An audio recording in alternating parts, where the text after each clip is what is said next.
نحمده ونستعينه ونستغفره ونعوذ بالله من شرور أنفسنا ومن سيئات أعمالنا من يهده الله فلا مضل له ومن يضلل فلا هادي له وأشهد أن لا إله إلا الله وحده لا شريك له وأشهد أن محمدا عبده ورسوله يا أيها الذين آمنوا اتقوا الله حق تقاته ولا تموتن إلا وأنتم مسلمون يا أيها الناس اتقوا ربكم الذي خلقكم من نفس واحدة وخلق منها زوجها وبث منهما رجالا كثيرا ونساء واتقوا الله الذي تساءلون به والأرحام إن الله كان عليكم رقيبا يا أيها الذين آمنوا اتقوا الله وقولوا قولا سديدا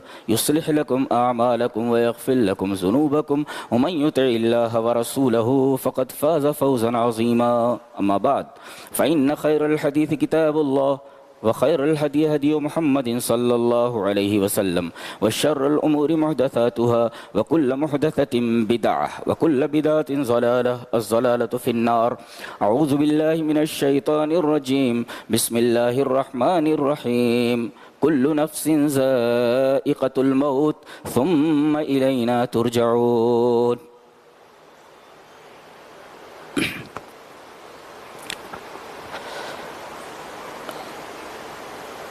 اس موضوع کے کور اور مغز پر آنے سے پہلے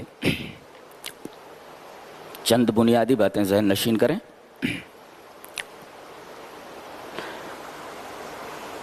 انسان پر جو بھی مصیبت آتی ہے اس کی تین وجہ ہیں، ریپیٹ کرتا ہوں، انسان پر جو بھی مصیبت آتی ہے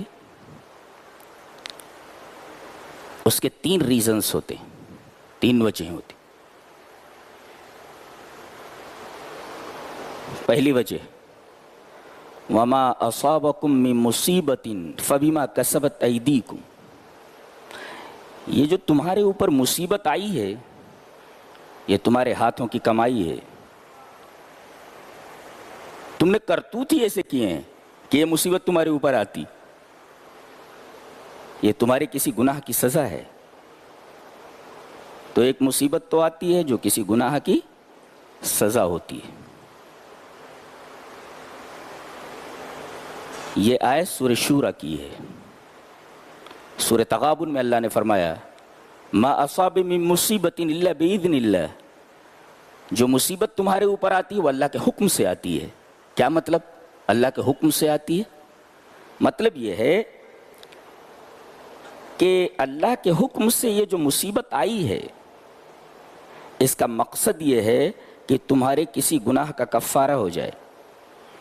وہ مشہور حدیث ہے، آپ سنتے رہتے ہیں کہ اگر کسی مومن کو کانٹا بھی چبھ جائے، جو کانٹا چبھنے سے جس کو تکلیف ہوتی ہے، اس تکلیف کی وجہ سے اللہ تبارک و تعالیٰ اس کے گناہوں کا کفارہ کر دیتا ہے۔ تو ایک مصیبت آتی ہے آپ کے گناہوں کو مٹانے کے لیے آتی ہے۔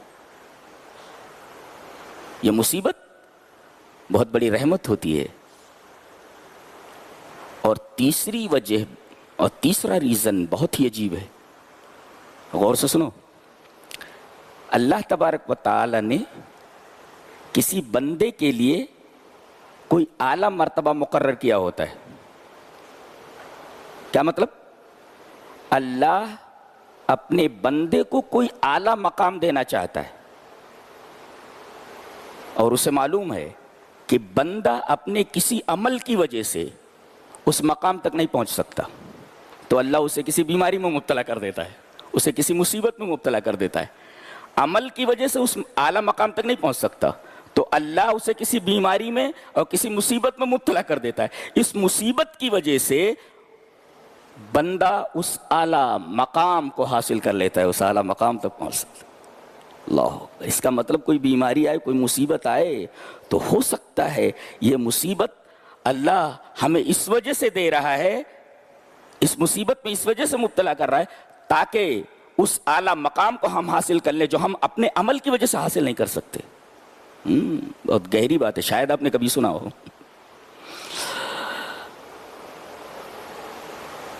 دوسری بات یہ ذہن نشین کریں کہ 5 باتیں ڈسٹنڈ ہیں، مقرر ہیں، طے شدہ ہیں، ان کے خلاف نہیں ہوتا، اور یہ اللہ کی طرف سے طے شدہ ہوتا ہے، اللہ کی طرف سے متعین اور مقرر ہوتا ہے۔ نمبر 1، لن تموت نفس حتی تستوفی رزقها، کوئی نفس اس وقت تک نہیں مر سکتا جب تک کہ وہ اپنا رزق پورا نہ لے لے وے۔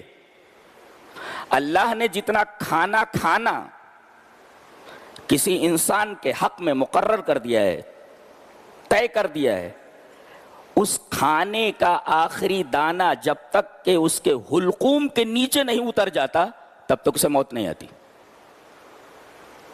اسی طرح جتنا پانی پینا اس کے لیے اللہ کی طرف سے طے شدہ ہے، جب تک اس پانی کا آخری قطرہ اس کے حلق کے نیچے نہیں اتر جاتا تب تک اسے موت نہیں آتی۔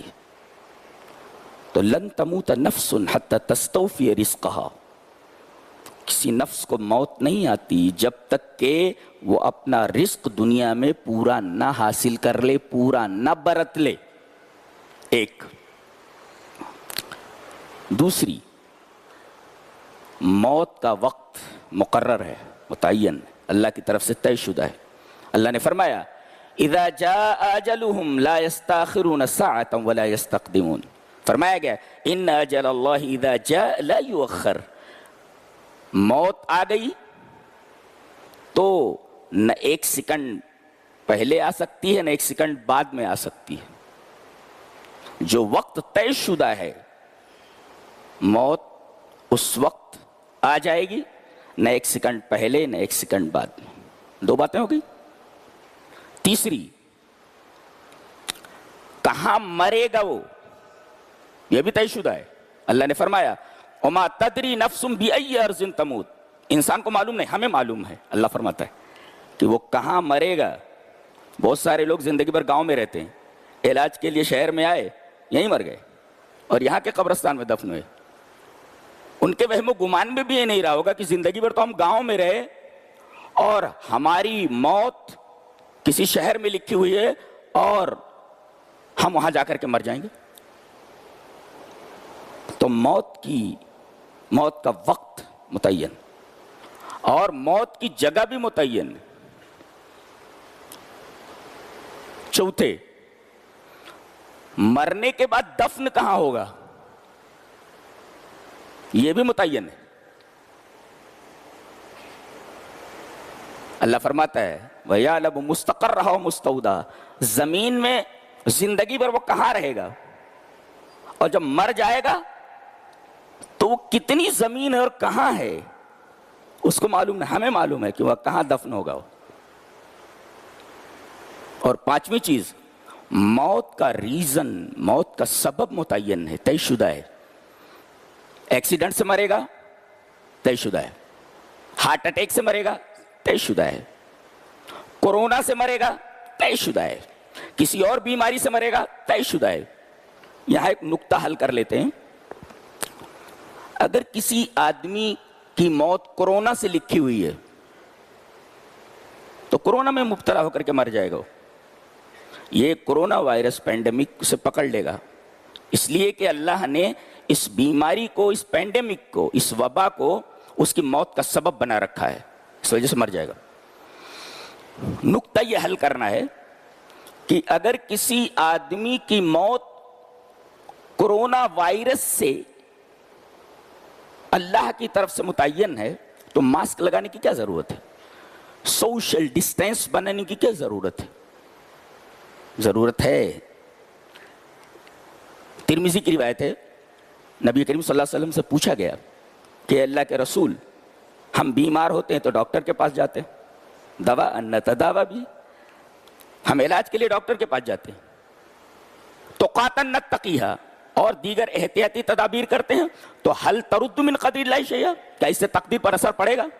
موت تو لکھی ہوئی ہے فلاں بیماری کی وجہ سے، تو کیا یہ جو احتیاطی تدابیر ہم کر رہے ہیں اس سے تقدیر پر فرق پڑے گا؟ حل ترد من قدر اللہ شیئا۔